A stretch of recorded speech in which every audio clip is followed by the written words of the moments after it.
तुम्हारा कल्याण हो। यदि आज भी अपने नाम के अनुसार तुम चिरकार्य बने रहे तभी वास्तव में चिरकार्य हो। बेटा, तुम आज मुझे अपनी माता को तथा मेरे द्वारा उपार्जित तपस्या को बचाओ। चिरकारक, तुम पातक और भय से अपनी भी रक्षा करो। इस प्रकार अत्यंत दुखी हो चिंता करते हुए गौतम मुनि चिरकारी के पास आए। वहां आकर उन्होंने अपने पुत्र चिरकारी को माता के पास बैठे देखा।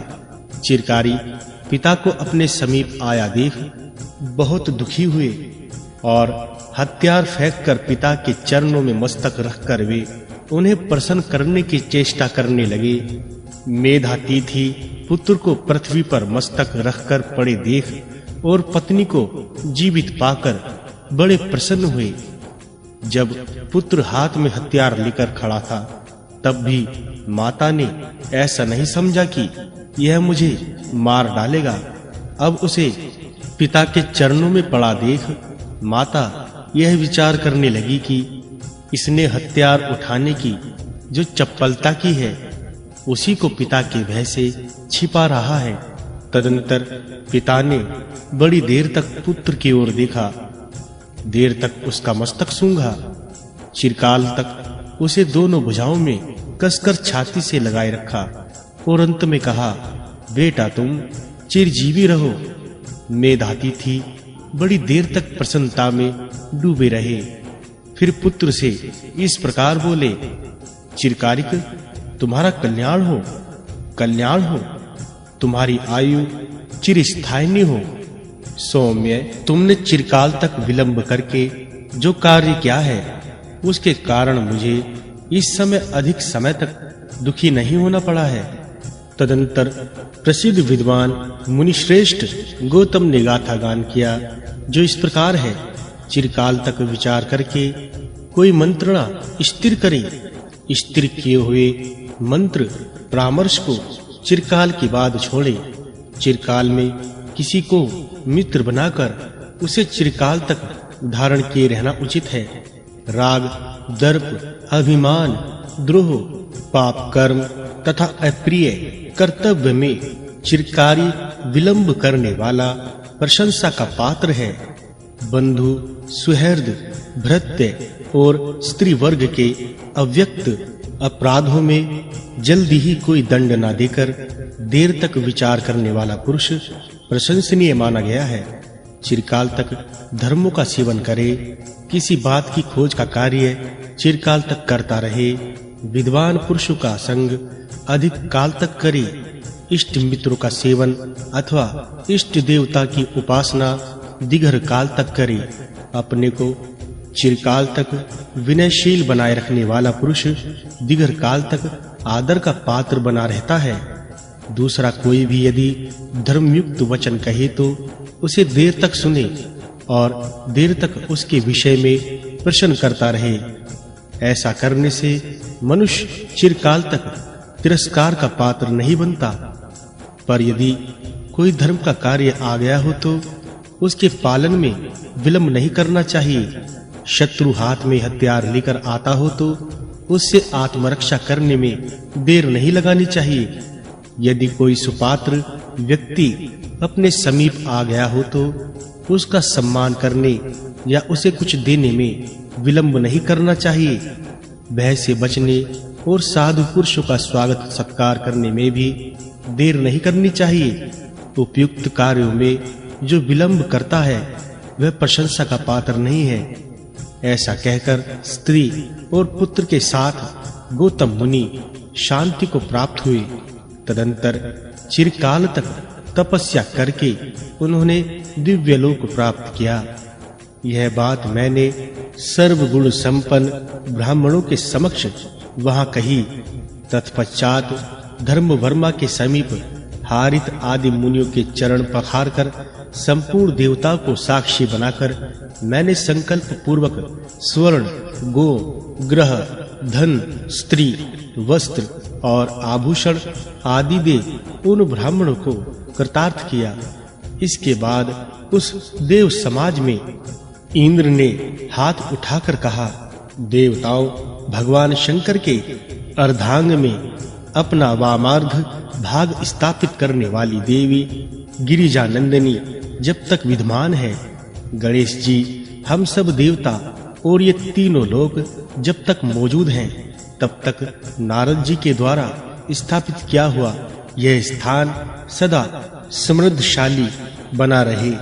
इस स्थान को नष्ट करने वाले मनुष्य पर ब्रह्म शाप, विष्णु शाप, रुद्र शाप तथा ब्राह्मण शाप भी पड़े, क्योंकि तीर्थ भूमि में देवताओं और ब्राह्मणों के द्रव्य का अपहरण करने वाले और उनका अनुमोदन करने वाले पापात्मा मनुष्य नरक में सैकड़ों वर्षों तक रुद्र ताल की मार खाते रहते हैं। तब सबने प्रसन्न होकर ऐसा ही हो, ऐसा ही हो, ऐसा ही हो इस प्रकार कहा। इस प्रकार मेरे द्वारा स्थापित किए हुए स्थानों में महर्षि कपिल ने कापिल नामक स्थान की स्थापना की। तदंतर सब देवता देवलोक को चले गए। लोमस जी का राजा इंद्रधुमन को अपने पूर्व जन्म का चरित्र सुनाकर शिव की आराधना का महत्व बतलाता। अर्जुन बोले, नारद जी, आपने महिसागर संगम के अद्भुत महात्म्य का वर्णन किया है, उसे सुनकर मुझे बड़ा विस्मय और हर्ष हो रहा है। बताइए, किसके यज्ञ में मही नदी प्रकट हुई है? नारद जी ने कहा, पांडु नंदन प्राचीन काल में इस पृथ्वी पर इंद्रधुमन नाम से प्रसिद्ध एक राजा हो गए हैं। वे बड़े दानी, संपूर्ण धर्मों के ज्ञाता, माननीय पुरुषों का सम्मान करने वाले तथा सामर्थ्यशाली थे। वे उचित कार्यों के ज्ञाता, विवेक के निवास स्थान तथा गुणों के समुद्र थे। भूमंडल में कोई भी ऐसा नगर, ग्राम या शहर नहीं था जो राजा के द्वारा किए गए धर्मानुष्ठान के चिन्हों से अंकित ना हो। उन्होंने ब्रह्म विवाह की विधि से अनेक बार कन्यादान किया था। वे धनार्थियों को 1000 स्वर्ण मुद्रा से कम दान नहीं देते थे। दशमी तिथि के दिन रात्रि काल में हाथी की पीठ पर नगाड़ा रखकर उनके संपूर्ण नगर में बजाया जाता है और यह घोषणा की जाती है कि कल प्रातः काल एकादशी का व्रत है, वह सबको करना चाहिए। गंगा की बालू, वर्षा की धारा तथा आकाश के तारे कदाचित विद्वान पुरुषों द्वारा गिने जा सकते हैं, परंतु महाराज इंद्रधुमन के पुण्य की गणना नहीं की जा सकती। ऐसे पुण्य के प्रभाव से राजा इंद्रधुमन अपने मानव शरीर से ही विमान पर बैठकर ब्रह्म जी के लोक में जा पहुंचे और वहां देव दुर्लभ भोगों का उपभोग किया। इस प्रकार अनेक कल्प बीत जाने के बाद ब्रह्म जी ने अपने लोक में निवास करने वाले राजा इंद्रधुमन से कहा, राजन, अब तुम पृथ्वी पर जाओ। राजा ने ब्रह्म जी की यह बात सुनी और सुनने के साथ ही अपने को पृथ्वी पर आया हुआ देखा। उसके बाद राजा इंद्रधुमन मार्कंडेय मुनि, नाड़ीजंघ, बक, प्रकारकरण, उल्क, चिरायु, गिधराज एवं मंथर कछुए से मिले और वे बोले, स्वचार मुख वाले ब्रह्मा ने ही मुझे स्वर्ग से निकाल दिया है। इसके कारण मैं लज्जित हूँ, अतः बार-बार पतन होने के दोष से दूषित स्वर्ग लोक में अब मैं नहीं जाऊंगा। अब तो मैं अविद्या और पाप का नाश करने वाले विवेक वैराग्य का आश्रय ले ज्ञान पूर्वक मोक्ष के लिए यत्न करूंगा। इसलिए यदि आप अपने घर पर आए हुए मुझ अतिथि का आज सत्कार करना चाहते हो तो मुझे ऐसे किसी गुरु का पता बता दीजिए जो मुझे इस संसार सागर से पार कर देने वाला हो। कछुए ने कहा, राजन, लोमस नाम वाले एक महामुनि हैं जिनकी आयु मुझसे भी बड़ी है। पहले मैंने उन्हें कलाप ग्राम में कहीं देखा था। इंद्रधुमन बोले, अब तो चलिए हम सब लोग एक साथ ही उनके पास चलें। विद्वान पुरुष सत्संग को तीर्थ से भी अधिक पवित्र बतलाते हैं। नारद जी कहते हैं, अर्जुन, तदंतर उन सब ने कलाप ग्राम में पहुंचकर महामुनि लोमश के दर्शन किए। वे मन और इंद्रियों के संयम में तत्पर तथा क्रिया योग में संलग्न थे। तीनों काल स्नान करने से उनकी जटाएं कुछ पीली पड़ गई थी। उन्हीं को अपने मस्तक पर धारण किए हुए घी की आहुति से प्रज्वलित हुई अग्नि की भांति अपने तेज से प्रकाशित हो रहे थे। उन्होंने छाया करने के लिए अपने बाएं हाथ में एक मुट्ठी तृण ले रखा था और दाहिने हाथ में रुद्राक्ष की माला धारण कर रखी थी। वे महामुनि मेत्र मार्ग में स्थित थे, जो कटु वचन आदि के द्वारा पृथ्वी पर रहने वाले प्राणियों को पीड़ा न देते हुए केवल जप से सिद्धि प्राप्त कर लेता है। वह मुनि मेत्र कहलाता है। राजा, मुनि, बक, उल्क, गृध और कछुए ने कलाप ग्राम में उन पुरातन तपोनिधि महात्मा का दर्शन करके उनके चरणों में प्रणाम किया। मुनि ने भी आसन आदि देकर स्वागत सत्कार के द्वारा उन सब को प्रसन्न किया। तत्पश्चात उन्होंने अपना मनोगत कार्य निवेदन किया। कछुआ बोला, भगवान, ये यज्ञ करने वाले पुरुषों में अग्रगण्य महाराज इंद्रधुमन है। वसुधाम में इनकी कीर्ति का लोप हो जाने से ब्रह्म जी ने इन्हें स्वर्ग से निकाल दिया है। अब ये स्वर्ग की इच्छा नहीं रखते, वहां से पुनः गिरने का भय बना रहता है। इसीलिए स्वर्ग इन्हें भयानक प्रतीत होता है। अब आपके अनुग्रह से ये मोक्ष प्राप्त करना चाहते हैं, अतएव मैं इन्हें आपके पास ले आया हूँ। इन्हें आप अपना शिष्य समझें और इनके मनोवांछित प्रश्नों का उत्तर दें, क्योंकि परोपकार साधु पुरुषों का व्रत है। लोमश जी ने कहा है, कुर्म, तुम्हारा कथन उचित ही है। राजन, तुम्हारे मन में क्या संदेह है, सो बताओ।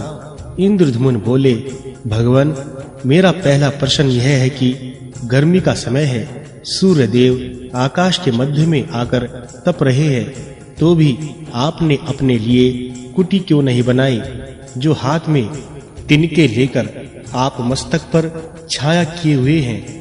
लोमश जी ने कहा, राजन, एक दिन मरना अवश्य है। यह शरीर गिर जाएगा, फिर इस अनित्य संसार में रहने वाले मनुष्यों द्वारा किसके लिए घर बनाया जाता है। दांत चले जाते हैं, लक्ष्मी चली जाती है, तथा यौवन और जीवन दोनों ही चले जाते हैं। यह जो कुछ दिखाई देता है सब अत्यंत चंचल क्षणभंगुर है।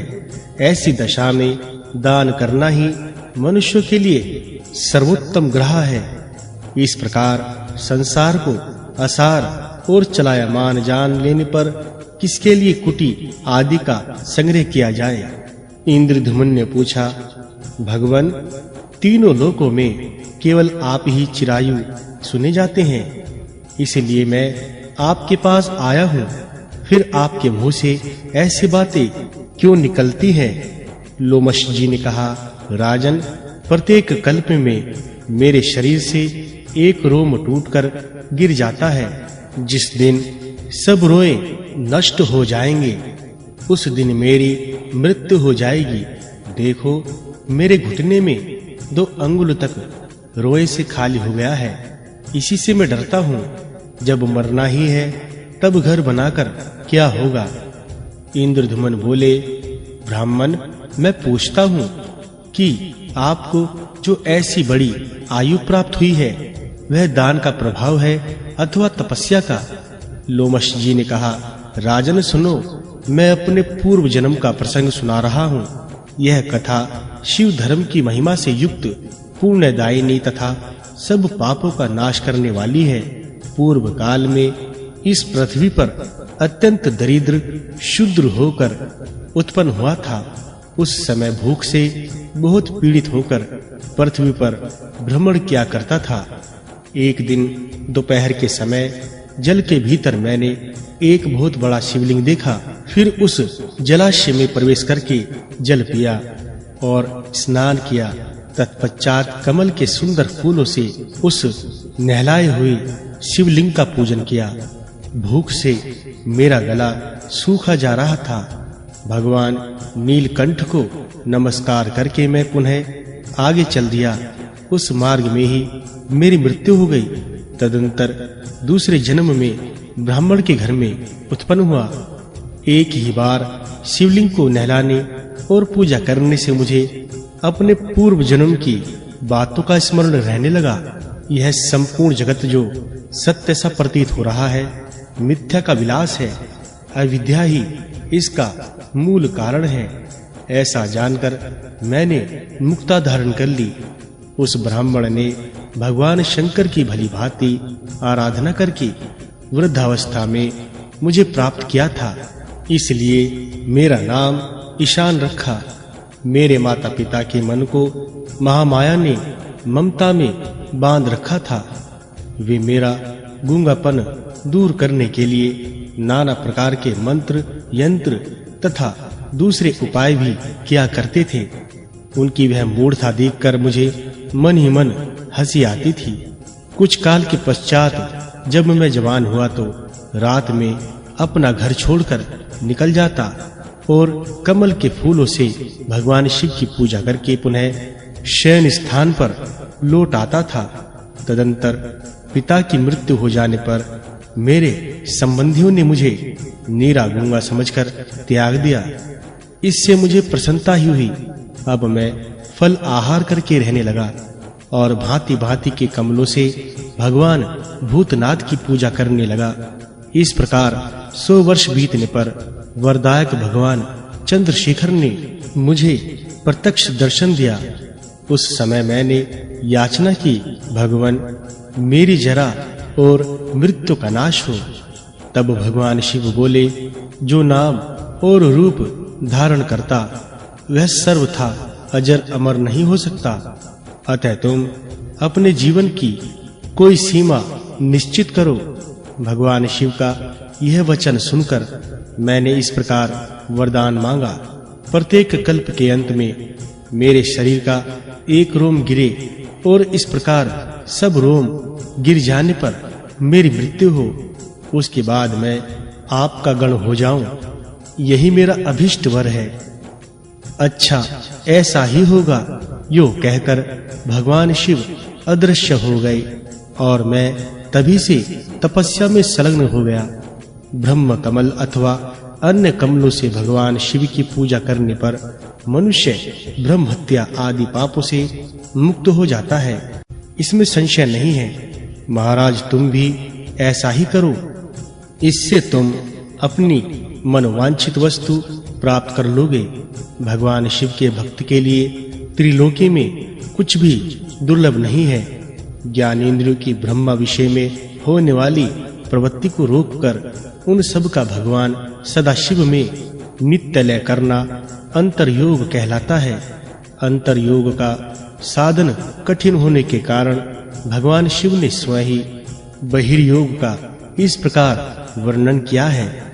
5 भूतों के द्वारा भगवान शिव का पूजन बहिर्योग है, अर्थात पृथ्वी, जल, अग्नि, वायु और आकाश, ये सब भगवान शिव की पूजा के उपकरण हैं। ऐसा समझकर भावना द्वारा इन्हें भगवान शिव के चरणों में समर्पित करना, यह बहिर्योग पूजा की पद्धति है।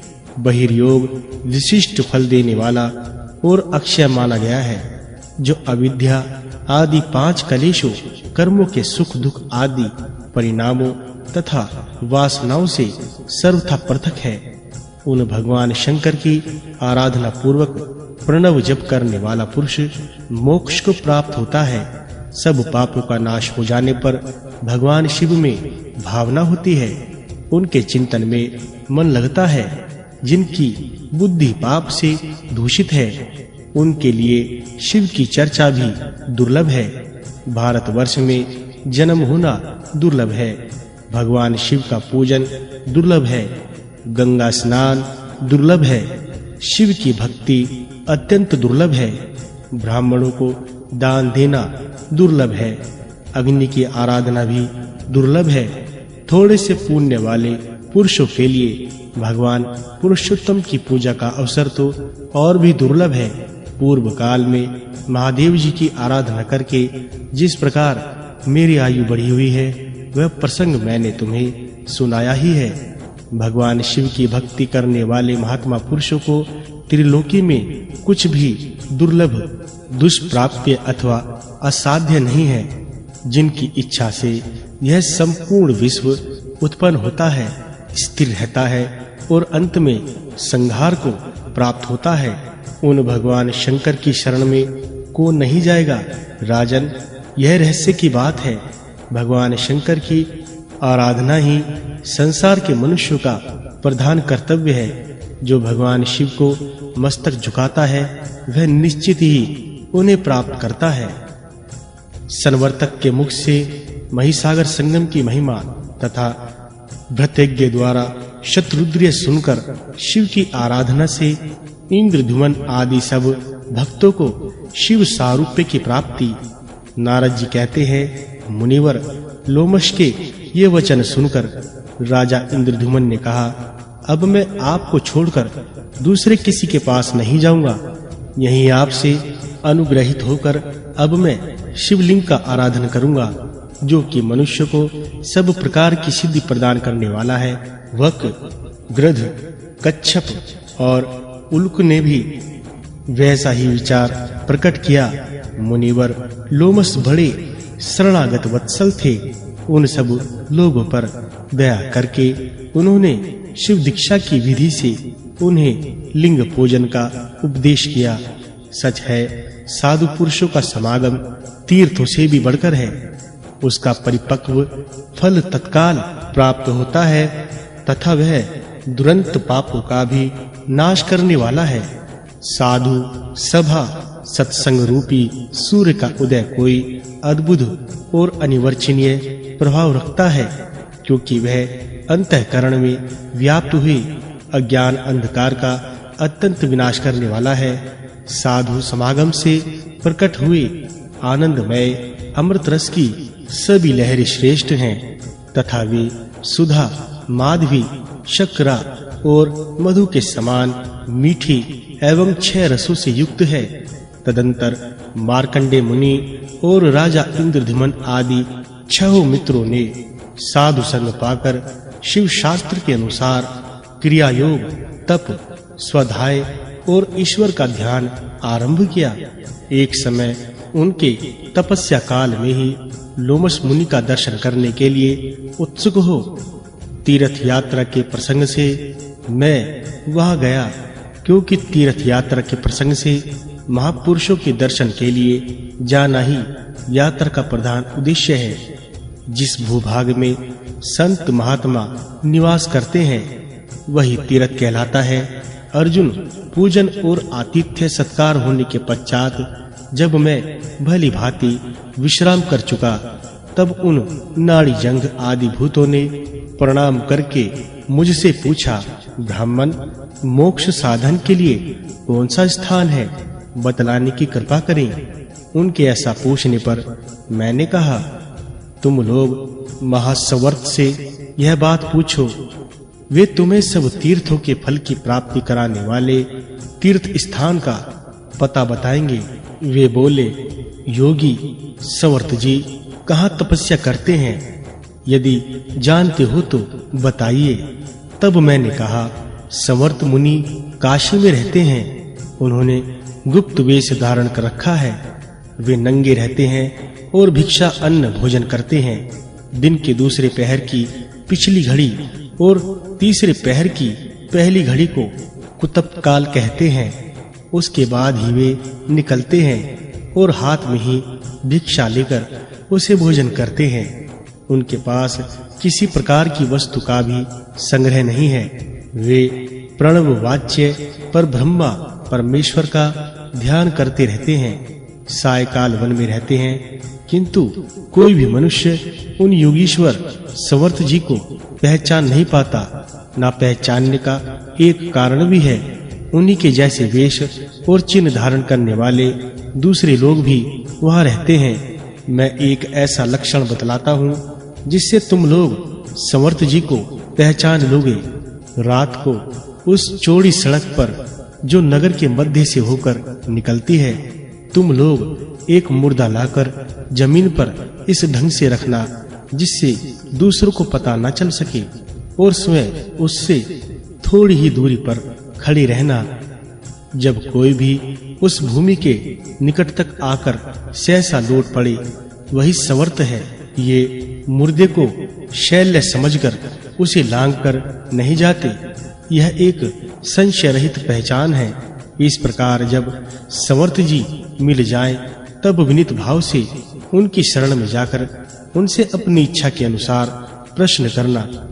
यदि वे पूछे मेरा पता किसने बताया, तो मेरा नाम प्रकट कर देना। मेरी बात सुनकर उन सब ने वैसा ही किया। काशीपुरी में पहुंचकर मेरे बताए अनुसार समर्थ को देखा। उनके रखे हुए शव को देखकर समर्थ जी भूख से व्याकुल होने पर भी सहसा लौट पड़े। तब वे उन्हें पहचान कर शीघ्रता पूर्वक उनके पीछे गए। सड़क पर चलते हुए समर्थ को पुकार कर कहते जाते, ब्राह्मण क्षण भर के लिए खड़े तो हो जाओ, परंतु वे उन्हें फटकारते हुए चले जाते थे। साथ ही यह भी कहते जाते, अरे तुम सब लोग लौट जाओ। भागते भागते जब वे बहुत दूर चले गए, तब एक स्थान पर रुककर पूछा, किसने तुम्हें मेरा पता बताया है? शीघ्र बताओ। तब उन्होंने कांपते हुए उत्तर दिया, नारद जी ने बताया है। तब समर्थ ने पुनः मार्कंडे आदि से कहा, मेरे रास्ते का शल्य हटा दो, मैं भूखा हूँ, पुनः पुरी में भिक्षा के लिए जाऊंगा। तुम्हारा प्रश्न क्या है, उसे भी कहो। वे बोले, महामुने, हम आपकी शरण में आए हैं, कृपया हमें ऐसा कोई उपाय बताइए जिससे हम लोग आपके अनुग्रह से मोक्ष प्राप्त कर लें। जिस तीर्थ में जाकर मनुष्य सब तीर्थों का फल प्राप्त कर लेता है, उनका नाम बताइए, जिससे हम सब लोग जाकर वहीं रहें। समर्थ ने कहा, स्वामी कार्तिकेय तथा नव दुर्गाओं को नमस्कार करके मैं तुम लोगों को सर्वोत्तम तीर्थ का परिचय देता हूँ। उस तीर्थ का नाम है महासागर संगम। ये परम बुद्धिमान नृपश्रेष्ठ इंद्रद्युम्न जहाँ यज्ञ करते थे, तब इनके द्वारा यह पृथ्वी 2 अंगुल ऊंची कर दी गई थी। उस समय जैसे गीले काठ के तपने पर उससे पानी चूता है, उसी प्रकार यज्ञ अग्नि द्वारा तपती हुई पृथ्वी से जल का स्तोत्र टपकने लगा। उस जल राशि को समस्त देवताओं ने नमस्कार किया। वही मही नामक नदी है। पृथ्वी पर जो कोई भी तीर्थ है, उन सब के जल से उत्पन्न सार रूप मही नदी का जल माना गया है। मालवा नामक देश से मही नदी उत्पन्न हुई है और दक्षिण समुद्र में जाकर मिली है। उसके दोनों तट परम पुण्यमय है। वह सब के लिए कल्याणमयी है। पहले तो महानदी मही स्वयं ही सर्व तीर्थमयी है। फिर जहाँ सरिताओं के स्वामी समुद्र से उसका संगम हुआ है, उस तीर्थ के विषय में कहना ही क्या है।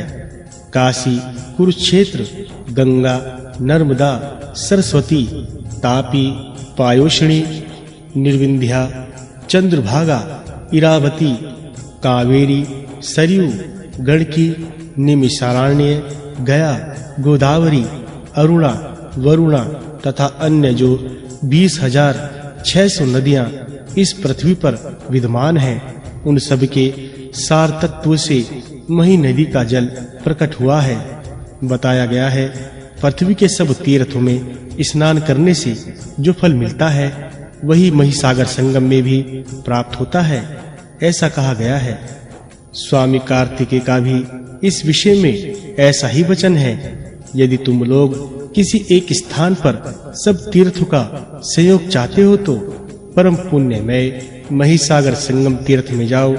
मैंने भी पहले बहुत वर्षों तक वहाँ निवास किया था। यहाँ नारद जी के भय से आकर रहता हूँ। महिसागर संगम में नारद जी मेरे पास ही रहते थे। इधर की बातें उधर लगा देने का गुण उनमें विशेष रूप से है। इन दोनों राजा मरुत मुझे ढूंढने का प्रयास करते हैं। नारद जी उन्हें मेरा पता अवश्य बता देंगे, यही भय था। यहाँ तो बहुत से दिगंबर साधु के बीच उन्हीं के समान बनकर मैं भी रहता हूँ। मरुत से अधिक भयभीत होने के कारण मैं यहाँ गुप्त रूप से